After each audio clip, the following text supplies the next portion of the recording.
Hello everyone, मैं हूं राजेश और आप देख रहे हैं आपका अपना favourite YouTube channel learning with Rajesh.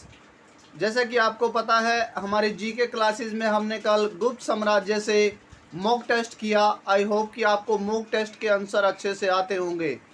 जैसे आज हमने जाना कि इतिहास में गुप्त साम्राज्य के पतन के बाद बहुत से वंशों का उदय हुआ, जिसके बारे में हम जानेंगे कि कौन कौन से वंशों का उदय हुआ गुप्त वंश के पतन के बाद।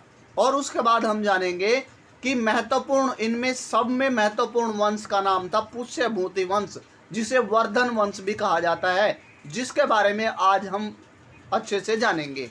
तो देखिए कौन कौन से वंशों का उदय हुआ गुप्त वंश के पतन के बाद। मैत्रक वंश का उदय हुआ वल्लभी में, और मोखरी वंश का उदय हुआ कन्नौज में, और पुष्यभूति वंश का उदय हुआ थानेश्वर में, और चंद्र यानी गौड़ वंश का उदय हुआ बंगाल में। इस प्रकार इन महत्वपूर्ण वंशों का उदय हुआ गुप्त वंश के पतन के बाद। अब आपसे पहला इंपॉर्टेंट प्रश्न कल पूछा जा सकता है एग्जाम में कि गुप्त वंश के पतन के बाद इनमें से किस वंश का उदय हुआ या नहीं हुआ, या फिर पूछा जाएगा कि गुप्त वंश के पतन के बाद पुष्यभूति वंश का उदय हुआ, तो किस स्थान पर पुष्यभूति वंश का संबंध निम्न में से किस स्थान के साथ है।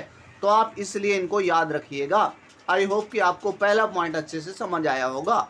उसके बाद नेक्स्ट है, जैसे कि हमने जाना कि जो पुष्यभूति वंश है या वर्धन वंश है, ये इनमें से सबसे महत्वपूर्ण वंश है या साम्राज्य है। तो देखिए पुष्यभूति वंश जो है उसके संस्थापक पुष्यभूति हैं, और हमने जाना कि उनकी राजधानी का नाम थानेश्वर था, जो हरियाणा में है। उसके बाद पुष्यभूति वंश को आगे बढ़ाने में सबसे महत्वपूर्ण भूमिका निभाई प्रभाकर वर्धन ने। प्रभाकर वर्धन जो हैं वो उनके जाने माने शासक हुए हैं पुष्यभूति वंश के, जिन्होंने परम भट्टारक और महाराजाधिराज की उपाधि हासिल की। उसके बाद हम जानेंगे कि प्रभाकर वर्धन जो थे उनके दो लड़के थे और एक लड़की थी। उनके एक लड़के का नाम राज्यवर्धन, दूसरे का हर्षवर्धन, और उनकी एक पुत्री जिसका नाम राज्यश्री था। अब हम जानेंगे कि राज्यश्री का विवाह गृहवर्मा से हुआ, और गृहवर्मा को मालवा के शासक देवगुप्त ने धोखे से मार दिया। अब हुआ क्या, राज्यवर्धन ने अपना बदला लेने के लिए देवगुप्त को मार दिया, और फिर देवगुप्त का दोस्त जो गौड़ देश, अभी हमने पढ़ा था कि गौड़ वंश के शासक बंगाल में हुए हैं, उनके शासक का नाम है शशांक। फिर शशांक ने राज्यवर्धन की मृत्यु यानी उसकी हत्या कर दी। अब ऐसे हुआ कि राज्यवर्धन की भी मृत्यु हो गई।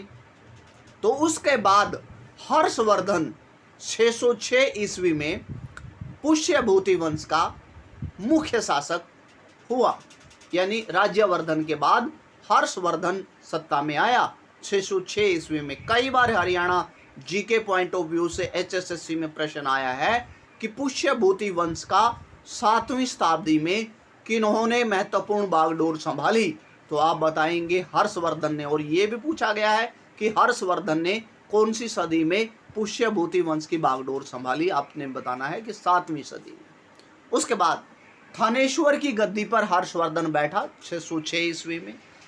हर्ष ने शशांक को हराकर, उसी शशांक को जिसने राज्यवर्धन उसके भाई की हत्या की थी, उसको हराकर कन्नौज पर अधिकार किया, वह उसको अपनी राजधानी बनाया। ये वेरी वेरी इंपॉर्टेंट पॉइंट है एग्जाम पॉइंट ऑफ व्यू से कि हर्ष ने अपनी राजधानी किसे बनाया, उससे पहले राजधानी कौन सी थी। उसके बाद कई बार एग्जाम में प्रश्न आया है कि हर्ष को शिलादित्य भी कहा जाता है, यानी शिलादित्य के नाम से कौन जाना जाता है निम्न में से। ऑप्शन में होंगे चंद्रगुप्त प्रथम, द्वितीय, हर्ष, राज्यवर्धन। तो आपने पढ़ा कि हर्ष को शिलादित्य भी कहा जाता है। उन्होंने भी परम भट्टारक की उपाधि हासिल की, और हर्ष को दक्षिण में जाने से, यानी हर्ष ने उत्तर भारत के ज़्यादातर राज्यों पर, ज़्यादातर एरिया पर अपना प्रभुत्व जमा लिया था, कश्मीर को छोड़ करके। तो उन्होंने जब वो दक्षिण की तरफ बढ़ा तो नर्मदा नदी के तट पर पुलकेशिन द्वितीय ने उनको हरा दिया। पुलकेशिन द्वितीय ने हराया। अब एग्जाम में कई बार प्रश्न मैंने देखा है कि ये पूछा जाता है कि हर्ष को दक्षिण विस्तार से किसने रोका, तो आप बताएंगे पुलकेशिन द्वितीय ने रोका। हर्ष के शासनकाल में ह्वेन-सांग चीनी यात्री भारत आए। आपने पहले पढ़ा था, मौर्य काल में हमने जाना था मैगस्थनीज आए, फिर गुप्त काल में हमने जाना कि एक चीनी यात्री चंद्रगुप्त द्वितीय के काल में आए फाहियान। अब आज हम जानेंगे कि हर्ष के काल में ह्वेन-सांग चीनी यात्री भारत आई। याद करने की ट्रिक है को है से जोड़ देना है, आपको याद हो जाएंगे हर्ष और ह्वेन-सांग चीनी यात्री भारत आए। उसके बाद हर्ष शैव धर्म का अनुयायी था। पहले वो शैव धर्म का अनुयायी था, सूर्य का उपासक था, लेकिन ह्वेन-सांग के से मिलने के बाद वो बौद्ध धर्म का अनुयायी बन गया और बौद्ध धर्म की महायान शाखा को मानने लगा। जैसे कि हमने पढ़ा था कि बौद्ध धर्म चौथी बौद्ध संगीति में कनिष्क के काल में दो भागों में बट गया था, महायान और हीनयान। फिर हमने पढ़ा था कि महायान और हीनयान का मतलब क्या है, किन किन देशों में फैला है, इसके बारे में हम पहले पढ़ चुके हैं। उसके बाद हर्ष के जो मेन कवि हैं, मुख्य कवि, उसके दरबारी कवि बाणभट्ट थे, जिनकी रचनाओं के बारे में कई बार एग्जाम में प्रश्न आता है कि इनमें से कौन सी रचना बाणभट्ट की है। तो हम बताएंगे कि हर्षचरित और कादम्बरी जो नाम की रचनाएं हैं वो बाणभट्ट की रचनाएं हैं। उसके बाद हर्ष की रचनाएं, हरियाणा जीके में HSSC का सबसे फेवरेट क्वेश्चन। अगर 25 प्रश्न आएंगे तो एक तो आप ये सोच के चलो आपको 24 तैयार करने, एक तो आएगा ही आएगा कि इनमें से कौन सी रचना हर्ष की है, हर्षवर्धन की है, या कौन सी नहीं है, या इनमें से प्रियदर्शिका के रचनाकार कौन है या रत्नावली के। तो आप जानेंगे कि प्रियदर्शिका, रत्नावली और नागानंद नाम की जो रचनाएं हैं वो हर्ष की रचनाएं हैं। वो साहित्य में लिखने में रुचि रखते थे, इसलिए उन्हें साहित्य सम्राट भी कहा जाता है, साहित्यकार सम्राट भी कहा जाता है। आई होप कि आपको यहाँ तक आज के पॉइंट अच्छे से समझ आए होंगे। उसके बाद ह्वेन-सांग, जिन्होंने यात्रियों का राजकुमार, नीति पंडित कहा जाता है, यानी जो यात्री जितने आए भारत में उनमें सबसे फेमस ह्वेन-सांग को, इसलिए उनको यात्रियों का राजकुमार कहा जाता है। और कल हमने पढ़ा था कि जो चंद्रगुप्त द्वितीय के काल में फाहियान आए तो उन्होंने अपनी वृतांत फाको की लिखी। ह्वेन-सांग की रचना का नाम सी को की है, जिसके बारे में आगे हम जब मॉक टेस्ट लगाएंगे तो जानेंगे।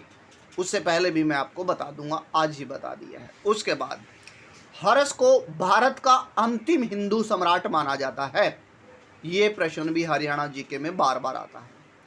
उसके बाद हर्ष को साहित्यकार सम्राट भी कहा जाता है। अब उसके बाद हम जानेंगे कि हर्ष यानी पुष्यभूति वंश के दौरान, वर्धन वंश के दौरान प्रशासन कैसा होता था। तो सम्राट तो मुखिया होता ही था, उसके अधीन सामंत या महाराज कार्य करते थे, जो कि नगर प्रशासन के प्रमुख होते थे, यानी प्रमुख ऑफिसर होते थे। उन्हें सामंत या महाराज कहा जाता था। आपसे एग्जाम में पूछा जाएगा। उसके बाद सिंहनाद जो होते थे वो सेनापति होते थे, जो इम्पोर्टेंट है, मैंने आपके लिए यहाँ पर आपको बताया। उसके बाद जैसे कि हमने गुप्त काल में पढ़ा था कि प्रांत होते थे, प्रांतों में को भुक्ति कहा जाता था और भुक्ति को उपरिक कहा जाता था। यानी कहने का मतलब है थोड़ा बहुत प्रशासन गुप्त काल से उनका मिलता जुलता है। उसके बाद जिला जो होता था उन्हें विषय कहा जाता था और विषय के मुखिया को विषयपति कहा जाता था, और ग्राम को ग्राम या गांव कहा जाता था, और उसके मुखिया को ग्राम पक्षपटलिक कहा जाता था। उसके बाद हमने जाना कि जो चीनी यात्री, जितने भी यात्री भारत आए वो बौद्ध केंद्रों की यात्रा करने के लिए और बौद्ध धर्म को ज़्यादा जानने के लिए आए थे। तो हर्षवर्धन के काल में भी बौद्ध धर्म बहुत फैला। उसके बाद हम जानेंगे कि नालंदा जो है वो वर्धन वंश के दौरान या हर्ष के साम्राज्य के दौरान बौद्ध सत्ता का केंद्र था, यानी बुद्ध से जुड़ी हुई गतिविधियों का केंद्र था। मथुरा उस समय वर्धन वंश के दौरान सूती वस्त्र का जाना माना केंद्र था। उसके बाद हमने जाना कि मुख्य कवि बाणभट्ट थे हर्ष के, और अन्य कवि अन्य दरबारी भी थे उनके दरबार में, मयूर और दिवाकर। और फिर हम जानेंगे कि जैसे आपने पढ़ा कि कन्नौज जो है वो हर्षवर्धन की राजधानी थी, जैसे कि महाजनपद में हमने जाना कि बाकी जनपदों में मगध का सितारा चमका। अब जैसे जैसे मध्यकाल आता गया, यानी गुप्त काल के बाद गुप्तोत्तर काल में, मगध का सितारा तो डूबता चला गया और कन्नौज का सितारा चमकता गया। यानी कहने का मतलब है सभी राजाओं को कन्नौज जो है वो मुख्य केंद्र लगने लगा। इसलिए कन्नौज पर राज करने के लिए त्रिपक्षीय संघर्ष हुआ।